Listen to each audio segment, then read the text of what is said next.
Um, the conditions in Honduras factually are terrible. And their country has been overcome by criminals. There's lots of reasons for that, but ultimately what it comes down to is that the criminals, both in the government and in the street criminals, have made it very difficult to live there. Honduras, for the last decade, has been number 1 or number 2 in the world when it comes to homicides. And many of the refugees have testified that they had lost a husband or a mother or a brother or a sister or children, and that they have been threatened that if they don't pay this gang or that gang, that they will, either be beaten or killed or their homes burned or many other things. The government has in many ways participated in this, but certainly has not protected the people from the criminals. And there's lots of motives for that. And from what my research, and I again have tried to get the truth and not try to be sucked into a vacuum of the right or a vacuum of the left. Try to say possibly here there is something going on that both parties are not willing to admit because of their alternative motives.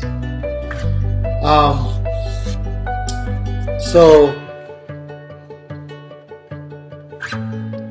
there are, in fact, the majority of the refugees that are coming to this country are coming because there has been a movement there. They've seen most of a large group of people coming to the United States. They have been, felt for some time that there has been this situation that has been put them at a tremendous disadvantage, and so they have joined this group and coming to the United States. Now, they're also among the group, because you're not all together. They're scattered out. And you've got thousands of them, and they're scattered out. And among those, you're going to have those that have and act like criminals. Those are criminals, right? And you've got some of them coming to the border and demanding that they come in and, causing trouble at the border. And and then you've got the the conservative side of things, or the reporting that this is the way all of them are, and it just doesn't appear to be the facts. And that's kind of the point. What I'm trying to draw here is that, look, each individual makes their own choices, right? And each individual has a choice to come up to the United States border, go through the process and the hell to get here. I'm sure it's not that fun. But they get here, and then they come to the border, and they have a right, or a legal right, to apply to come into this country for whatever reason, whether it's for asylum or whether it's for what other purpose. They can apply for that. And each individual one of them should be considered individually, or as a family, I guess, of whether they should be able to come in here or not.